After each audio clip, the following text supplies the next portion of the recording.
আমার নবীজি দুনিয়া থেকে বিদায় নিতেছেন। সাইয়েদনা বেলাল কাঁদতে কাঁদতে অস্থির হয়ে যেতেছেন। রাসূল বলছেন, বেলাল রে কান্দিস কেন, কি হয়েছে হুজুর? আপনি দুনিয়া থেকে বিদায় নিলে আমরা দুনিয়াতে বাঁচবো কেমনে? নবীজি সবাইকে বিদায় জানায় দিচ্ছেন।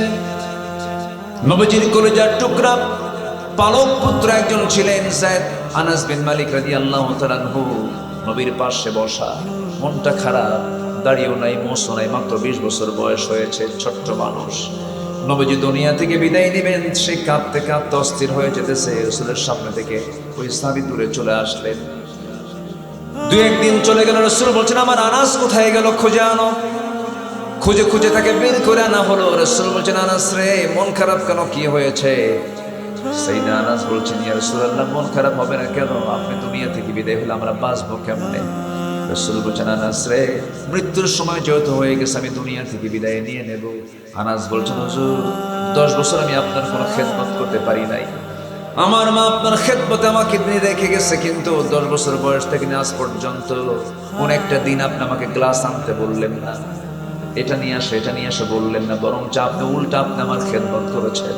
আমার কেবল খেদমত করার বয়স হয়েছে হুজুর, আমার মন চায় আপনি যুগের পর যুগ বাঁচেন, আমি আনাস আমি আপনার খেদমত করে যাই।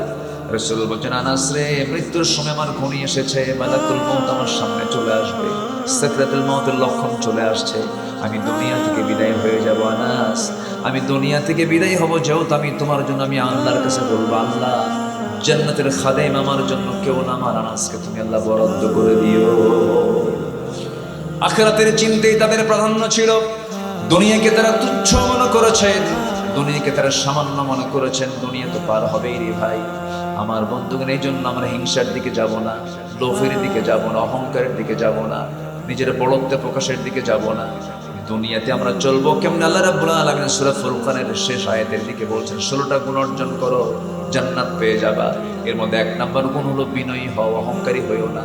অহংকার করবা শেষ হয়ে যাবা, অহংকার একমাত্র কার।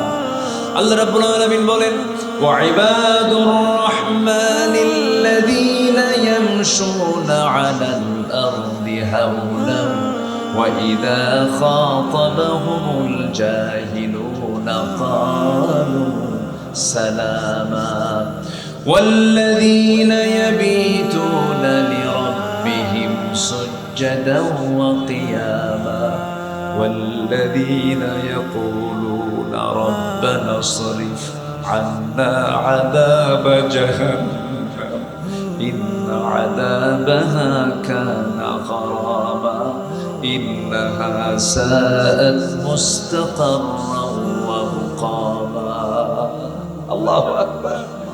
আল্লাহর যারা অনুগত বান্দা হবে, বিনয়ী হয়ে চলবে তারা, রাস্তায় যখন যাবে তাদের দেখেই মনে হবে বিনয়ী, কোনো অহংকার থাকবে না, কথা ছোট ছোট হবে, আওয়াজটা ছোট ছোট হবে, সন্ত্রাসীর কায়দায় কথা বলবে না, রাগের কায়দায় কথা বলবে না, চোখ রাঙিয়ে কথা বলবে না, আওয়াজটা বড় হবে না, বিনয়ী হয়ে চলাফেরা করবে, জাহেলদের সঙ্গে তর্ক বিতর্ক করবে না। কিন্তু রাত যখন হয়ে যাবে সবাই ঘুমে যাবে, আর ওই বান্দাটা রাত জেগে জেগে চোখের পানি ফেলে ফেলে কাঁদবে কার কাছে?